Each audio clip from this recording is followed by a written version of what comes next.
Hello foodies and friends, ఈరోజు మనం యమ్మీ street food బఠానీ సుండల్ ఇంట్లోనే ఇంకొంచెం ఆరోగ్యంగా ఎలా తయారు చేసుకుందామో చూద్దాం. ముందుగా మనకు కావాల్సింది 1 కప్పు బఠానీ, 1/2 కప్పు జొన్నలు, 1/2 కప్పు బార్లీ ఆప్షనల్ అండి. దీనికి బదులుగా బఠానీ జొన్నలు అదే క్వాంటిటీలో యాడ్ చేసుకోండి. వీటన్నిటిని నీళ్ళల్లో నానబెట్టండి. 4 to 6 అవర్స్ నానితే సరిపోతుంది. తర్వాత మనం వీటిని ప్రెషర్ కుక్కర్లో కుక్ చేసుకుందాం. 4 to 5 విజిల్స్ రానివ్వండి నార్మల్ ప్రెషర్ కుక్కర్లో.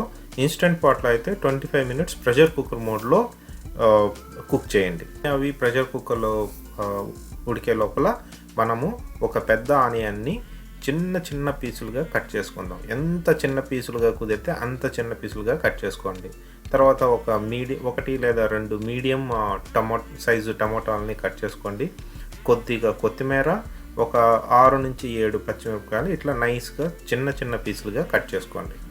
ఇప్పుడు బాండల్లో కొద్దిగా నూనె వేసి దాంట్లో ఒక టీ స్పూన్ జీలకర్ర వేద్దాం. జీలకర్ర వేగాక మనము గ్రీన్ చిల్లీస్ చాప్ చేసుకుని వేద్దాం. ఈ గ్రీన్ చిల్లీస్ కూడా చూసారుగా బాగా వేగిన తర్వాత మనం చాప్ చేసుకున్న ఆనియన్స్లో 60 to 70% దీంట్లో వేసి వేయించుకుందాం. ఇందులో 1 టీ స్పూన్ సాల్ట్ రుచికి తగ్గట్టుగా వేసుకుందాం.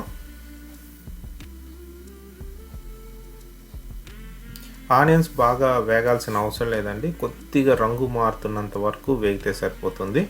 తర్వాత దీంట్లో మనం చాప్ చేసుకున్న టమాటాలని ఇప్పుడు వేసుకుందాం.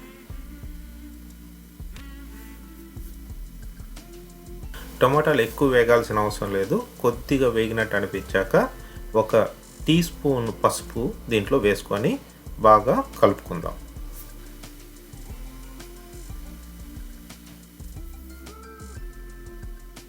ఇప్పుడు మనం ప్రెషర్ కుక్కర్లో ఉడికించిన బఠానీ అవన్నీ దీంట్లో వేసుకుందాం. దీని తర్వాత ఇంకొంచెం వాటర్ వేసి మనం బాండల్లో కూడా ఉడకపెడదామండి. ఇక్కడ ఎంతసేపు ఉడకపెట్టాలి అనేది డిపెండ్స్ అండి. కొంతమందికి కొంచెం పంటికి నవ్వులేటట్టు కావాలంటే ఇష్టం, కొంతమందికి నోట్లో పెడుతూనే బాగా అది సాఫ్ట్గా మెల్ట్ అయిపోవాలన్నట్టుగా ఇష్టం ఉంటుంది. దాని తగ్గట్టుగా మనం దీంట్లో వాటర్ వేసి ఉడకబెట్టుకుందాం. ఇప్పుడు ఆల్మోస్ట్ ఉడుకుతున్న సమయంలో మనం 1 టీ స్పూను చాట్ మసాలా వేసుకుందాం దీంట్లో.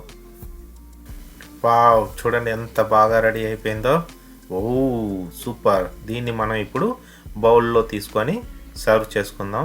ఆ తర్వాత గార్నిష్ చేసుకొని యమ్మీ బఠానీ చాట్ తిందాం.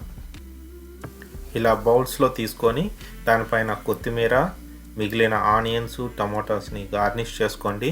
దీనిపైన వేడి ఈ చాట్ పైన లెమన్ స్క్వీజ్ చేసుకొని తింటుంటే వావ్ అద్భుతంగా ఉంటుందండి. చిన్న పిల్లల నుంచి పెద్దవాళ్ళ వరకు అందరూ తినచ్చు. ఇది చాలా హెల్దీ కూడా, అందరూ తిని ఎంజాయ్ చేయండి. సో ఫ్రెండ్స్, ఇలా మనం ఇంట్లోనే యమ్మీ స్ట్రీట్ ఫుడ్ బఠానీ చాట్ తయారు చేసుకున్నాం. మీరు మీ ఇంట్లో తయారు చేసి కింద కామెంట్లో మీ ఎక్స్పీరియన్స్ని షేర్ చేయండి. మీకు కానీ ఈ వీడియో నచ్చినైతే లైక్ చేయండి, షేర్ చేయండి, కామెంట్ చేయండి, సబ్స్క్రైబ్ చేయండి. Thank you friends. నెక్స్ట్ వీడియోలో ఇంకో కొత్త రెసిపీతో కలుద్దాం. See you then. బాయ్.